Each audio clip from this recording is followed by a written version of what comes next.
नमस्कार मित्रों, RKP study plus में आपका स्वागत है। आज की क्लास में हम सभी पॉलिटिकल साइंस के कुछ महत्वपूर्ण क्वेश्चन के MCQs को हल करेंगे। फर्स्ट क्वेश्चन हम लोग देखते हैं। भारतीय संविधान के कौन से भाग में नीति निर्देशक तत्वों का वर्णन है? नीति निर्देशक तत्व किस भाग में निहित हैं? तो यह हमने आपको बताया था चौथे भाग में है। ओके फ्रेंड्स, यानी DPSP, directive principle of state policy, जिसके बारे में हमने पूर्ण चर्चा अपने लेक्चर में की है। तो आप लोग देख सकते हैं उस लेक्चर को। थर्ड नंबर देखते हैं। भारतीय संविधान में स्वतंत्रता का अधिकार निम्न में से किस अनुच्छेद में वर्णित किया गया है? स्वतंत्रता का अधिकार किस अनुच्छेद में वर्णित किया गया है? आर्टिकल 19। नेक्स्ट क्वेश्चन देखते हैं हम लोग। संविधान के कौन से संशोधन द्वारा संविधान में नागरिकों के मौलिक कर्तव्यों को जोड़ा गया है? 42वें संविधान संशोधन 1976 में हुआ था। भारतीय संविधान का निर्माण निम्न में से किसने किया था? भारतीय संविधान का निर्माण संविधान सभा ने किया था।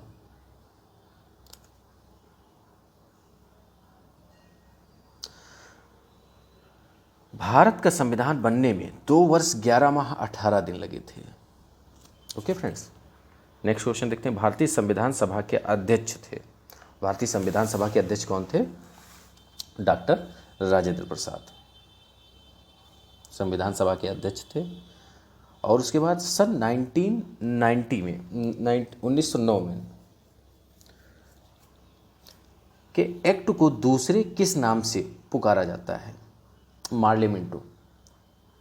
एक्चुअली मार्ले जो है, मार्ले मिंटो क्यों कहा जाता है? मार्ले जो थे वो भारत सचिव थे और मिंटो द्वितीय जो था वो गवर्नर जनरल था। तो इसलिए जो है इसको मार्ले मिंटो रिफॉर्म के नाम से जाना जाता है। यह रिफॉर्म बहुत ही इंपॉर्टेंट रिफॉर्म है क्योंकि इसमें मुस्लिमों के लिए पृथक निर्वाचन मंडल की बात की गई है। ओके फ्रेंड्स, तो वैसे माना तो यही जाता है कि यहीं से जो है एक प्रकार से यह भी एक जो है मार्ले मिंटो रिफॉर्म है, फूट डालो राज करो, यानी हिंदू और मुसलमानों में एक समझ लीजिए फूट डालने का रीजन यह जो है एक्ट माना जाता है। श्रेणी समाजवाद का संबंध निम्न में से किस देश से रहा है? ब्रिटेन से रहा है। ओके फ्रेंड्स, ब्रिटेन से रहा है। व्यक्तिवाद व समाजवाद की किस प्रकार का संबंध है? व्यक्तिवाद और समाजवाद परस्पर इनवर्स रिलेशन है, यानी विरोधी, परस्पर विरोध है। समाजवाद का संबंध मुख्यतः निम्न में से किस वर्ग से है? समाजवाद का संबंध, समाजवाद कार्ल मार्क्स ने कहा है, दुनिया के मजूरों एक हो, आपके पास खोने के लिए कुछ नहीं है और पाने के लिए पूरी कायनात है, तो आप कब्जा कर लीजिए जो ये आपका जो है धनी वर्ग है या पूंजीपति वर्ग है या उच्च वर्ग है, तो इससे अपनी पदवी प्राप्त कर लीजिए। तो ये श्रमिक से कहा था। तो ठीक है, तो समाजवाद का संबंध मुख्यतः किस वर्ग से? श्रमिक वर्ग से है। सर्वाधिकारवाद में व्यक्ति की अपेक्षा निम्न में से किसे अधिक महत्व दिया जाता है? इसमें देखिए 12वां क्वेश्चन बताएंगे आंसर इसमें, राज्य को। सामाजिक आर्थिक उपबंधों का वर्णन भारतीय संविधान में निम्न में से किस शीर्षक में मिलता है? तो यह आपको बताना है। देखिए सामाजिक आर्थिक जो है उपबंध का वर्णन नीति निर्देशक तत्वों में मिलता है। सामाजिक न्याय की अवधारणा पर निम्न में से कौन बल देता है? सामाजिक न्याय मार्क्सवाद कहता है। मार्क्सवाद कहता है कि जो संसाधन हैं वह सभी के लिए हैं, वह पर्टिकुलर एक विशेष वर्ग के लिए नहीं है। तो इसलिए वह समानता की बात करता है। और वह समानता किस प्रकार से लाना चाहता है? संघर्ष के माध्यम से वह समानता लाना चाहता है। वो कहता है कि दुनिया के मजूरों, जो हमने अभी आपको बताया कि एक हो, और यह जो है जो सरकारें हैं इन पर कब्जा करके और अपना शासन कर लो। जस्टिस शब्द जस से निकला है। जस शब्द का संबंध निम्न से किस भाषा से? लैटिन भाषा से। कानून उच्चतर द्वारा निम्नतर को दिया गया आदेश है। कानून की यह परिभाषा किसके द्वारा दी गई? तो यह परिभाषा सालमंड के द्वारा दी गई, सालमंड के द्वारा यह परिभाषा दी गई है। जहाँ कानून नहीं होता वहाँ स्वतंत्रता भी नहीं होती, यह कथन किसने कहा है? यह कथन जो है वह लॉक ने कहा है, जॉन लॉक। अधिकारों के ऐतिहासिक सिद्धांत की मूल विशेषता है, अधिकारों के ऐतिहासिक सिद्धांत की मूल विशेषता क्या है? राज्य परंपराओं की देन है। प्रभाव की एक विशेषता नहीं है, प्रभाव की एक विशेषता क्या नहीं है? उसे देखा नहीं जा सकता, उसे महसूस किया जा सकता है। ठीक है। कानून संप्रभु का आदेश है, यह निम्न में से किसने कहा था? कानून संप्रभु का आदेश है, तो यह जेन ऑस्टिन ने कहा था। निम्न में से कौन तत्व राज्य को अन्य समुदाय संगठनों से अलग करता है? संप्रभु सत्ता। देखिए, राज्य के 4 तत्व तो होते हैं, लेकिन संप्रभुता सभी में नहीं होती है। जहाँ संप्रभु शक्ति राज्य में निहित होती है वह राज्य सही राज्य होता है, मतलब सही ढंग से राज्य होता है। द स्टेट एंड रेवोल्यूशन नामक पुस्तक किसने लिखी? स्टेट एंड रेवोल्यूशन किसने लिखी है? तो यह आपको बताना है, लेनिन ने लिखी है। 1688 में हुई गौरवपूर्ण क्रांति का संबंध किस देश से था? गौरवपूर्ण क्रांति वैसे आपको पता होना चाहिए कि क्या है। गौरवपूर्ण क्रांति को ही रक्तहीन क्रांति कहा जाता है। यह इंग्लैंड से संबंधित है।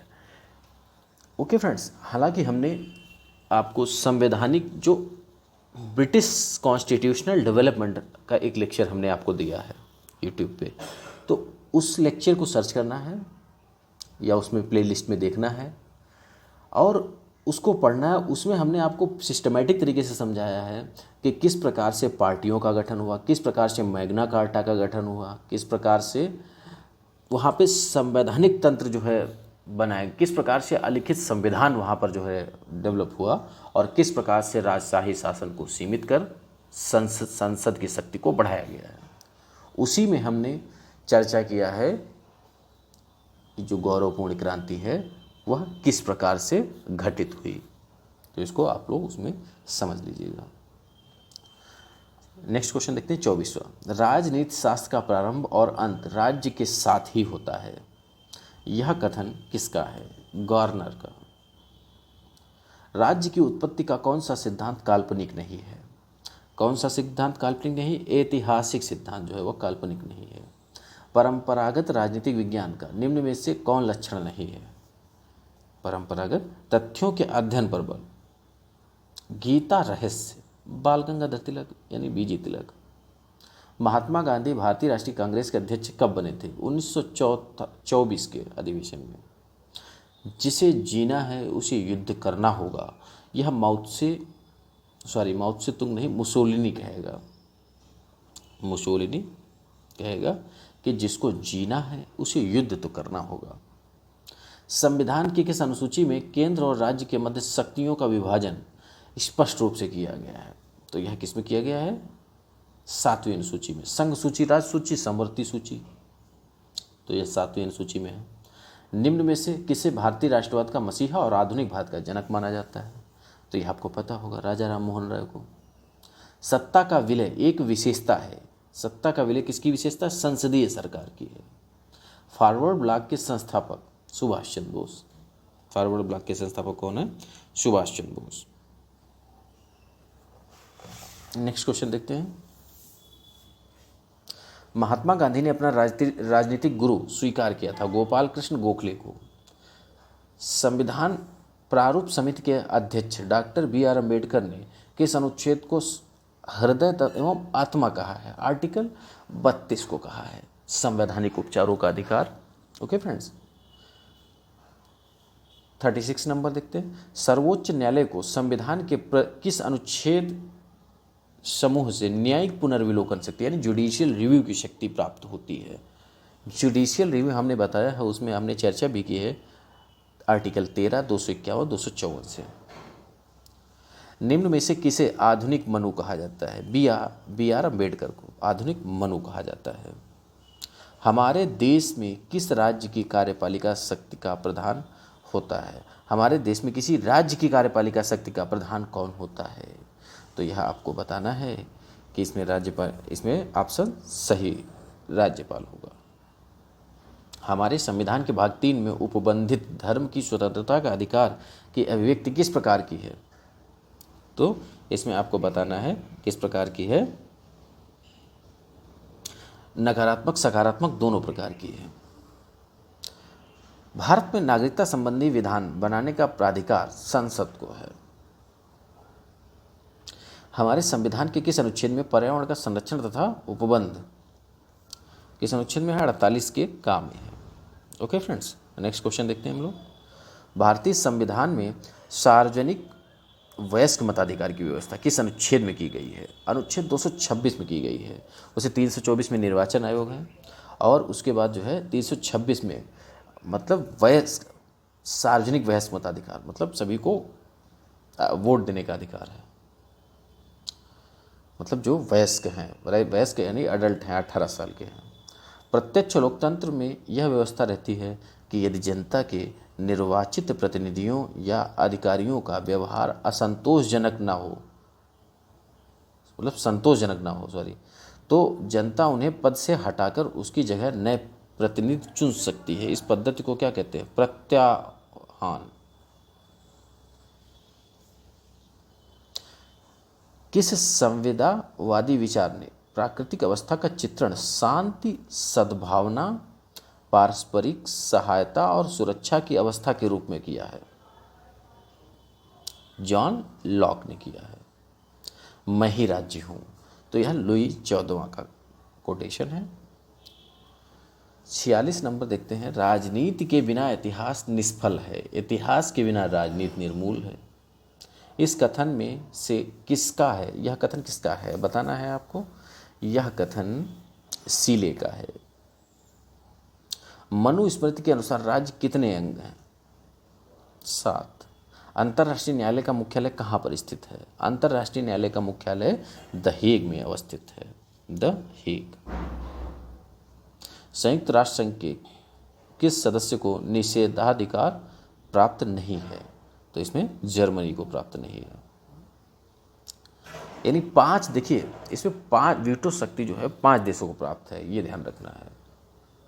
भारत के और स्थायी सदस्य कितने होते हैं? स्थायी सदस्य 5 हो गए। अस्थायी सदस्य कितने होते हैं? 10 अस्थायी सदस्य होते हैं। भारत के महान्यायवादी अटॉर्नी जनरल की नियुक्ति राष्ट्रपति के द्वारा की जाती है। स्वतंत्र भारत के प्रथम कानून मंत्री, वैसे अटॉर्नी जनरल जो है उसका जो उल्लेख है वो आर्टिकल 76 में है, जो कि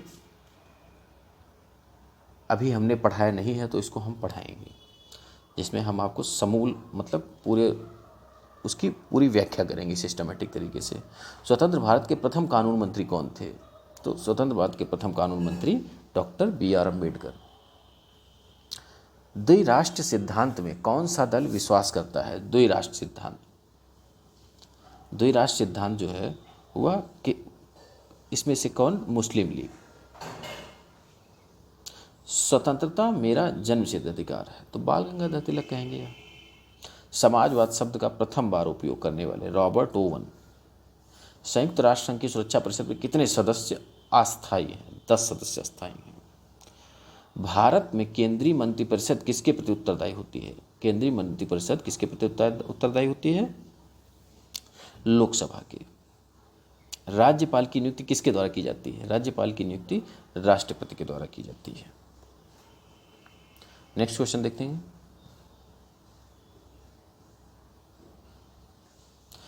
भूतपूर्व राजाओं के विशेषाधिकार यानी प्रीवी पर्स को किस संवैधानिक संशोधन द्वारा समाप्त किया गया था? 26वां संविधान संशोधन के द्वारा। भारत के उपराष्ट्रपति का कार्यकाल कितने वर्ष का होता है? 5 वर्ष का होता है। Very simple question. भारतीय संविधान की प्रस्तावना में 42वें संविधान संशोधन द्वारा कौन सा शब्द जोड़ा गया? समाजवादी, धर्मनिरपेक्ष तथा राष्ट्र की अखंडता शब्द जोड़े गए। यह मिनी संविधान संशोधन के नाम से भी जाना जाता है। गांधी जी के अनुसार अहिंसा का अर्थ क्या है? आध्यात्मिक बल के आधार पर बुराई का प्रतिरोध। सामाजिक संविदा का लेखक था, सामाजिक संविदा का लेखक इसमें कौन सा होगा? रूसो होगा, सामाजिक संविदा। नाजीवाद का जनक, नाजीवाद का जनक किसे माना जाता है? हिटलर।